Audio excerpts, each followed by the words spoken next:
You know, we all know what George Floyd meant to you, his family, his daughter, what you have done for their family, what you have done for him. In 2020, racial tension is soaring at an all-time high, and you were on the forefront of that. You know, literally, bro, in the middle of a pandemic, like leading the way with a lot of emotion, a lot of passion, a lot of purpose, and a lot of intentionality, right? So I just asked this question, and, you know, we can take it wherever we want to go, but, you know, from that moment to today, what has changed, and how do you feel about it? A lot has changed, but nothing has changed.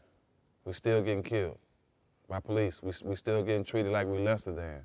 Right? So the whole thing, even with Georgie getting killed, yeah, my whole thing was to get justice, because we've seen so many people of our color get killed by the police and they don't get justice. We also seen that every time somebody get killed by the police, the first thing they do is bring up every bad thing they've done from since they was a baby to now to try to demean their character so they can make the killing that they did make it look worthy, like the guy deserved it, which is all bull.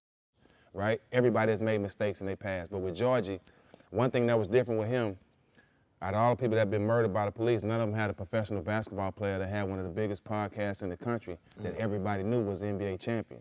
See, that's where they f***ed up at. And they didn't know that I was going to ride for him and put everything on the line for him the same way he would have done for me. But see, it wasn't no playbook to it, Pac.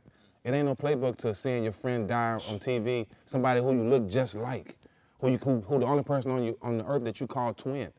See him get murdered and wake up with your daughter and getting text from your wife's mother telling you, see what they did your twin. Like, you can't, there's no playbook to none of this stuff. So I didn't know what I was doing, Pac. Yeah. I was just leaving with my chest, head up, chest out. I didn't know, I've never seen, that was a movie to me. To seeing people protesting, throwing stuff at the police, looting and all, like, this shit was a movie to me. So I didn't know what I was doing, but one thing I did know, I was risking everything. My job, friendships, everything, because nobody of an NBA champion has stood in the camera worldwide to try to put a police in jail. It's never been done, right? And I didn't know I was gonna be the face of the biggest civil rights movement ever. Let me say that again, and I'm proud to say that, because, you know what I'm saying? Because I never would have thought that, Pac. Right. You know where I come from? I never would have thought that one day I would say that I'm, out of all the stuff that we learned from Malcolm X to Martin Luther King, that I would be the face of the biggest civil rights movement ever. 18 countries, 50 states, all protested at the same time, and it's never been done. All because they was able to see Georgie get murdered. And everybody felt that pain, right? So I was just being the face for him. You know, I knew how much he loved his daughter. We have daughters the same age. I didn't know his family. I'm a real one. What I look like going jump in front of his family when all this going on to try to be seen and try to be the voice of the family when I don't know them. Yeah. You know what I'm saying? And let me tell you, disingenuous. And let me tell you how honest I was with it. After the trial, his nephew that was speaking up, his name is Wu. He was speaking up the whole time. He pulled me to the side and was like, bro, this is why I love you. I DM'd you the day it happened. You never respond. I say, bro, because I knew I was gonna talk to you, but I didn't want to come get in front of them cameras and speak for the family when I didn't know none of them. That's fake. That's me preying on other people's pain, what so many people do. That's when something happens to somebody, people run down there and try to, how can I benefit off this person's pain? That wasn't me, because I genuinely loved him, but I knew what his daughter meant. And when, around that time, this is all true stories, Gianna and her mother was getting represented by Crump and the whole family. They was all together. But this is what made her call me. This is my first time saying this. She called me while she was sitting at a press conference. And one of the representatives told her, we want you to just be cool for a second. We're gonna take care of the family, but it's really about the golden child. That's what they saying to her and her daughter.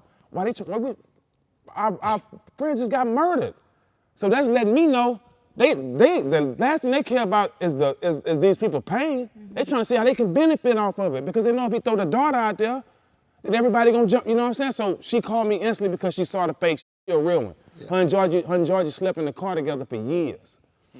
For years, bro. So this is the closest person to him. But she is street smart. She got sense. You can't, you know what I'm saying? She real smart. She hood, but she's super smart. Yeah. And she saw that in the jump. So she called me, she's like, Steve, I don't know what I'm doing, but I know I got to take care of Gianna. and I don't feel like this is the place where we're gonna be represented right. So the first thing I did was ask my wife. First thing I did was jumped up and went to Minnesota. I said, first thing I do, I don't know what I'm doing. I said on Instagram. Yeah, I was crying on Instagram. I said, I don't know what I'm doing, but I'm headed down there, bro. And I knew from all my relationships that I could start getting favors from Gianna because I knew her mama didn't know how to dress. She never been in front of a camera, all this stuff. So we had to, you know what I'm saying? We had to coach her and make sure Gianna was comfortable during this whole time because this is a 7-year-old girl seeing all this on TV about her daddy, right? That's disturbing. And they showing him getting killed on TV constantly.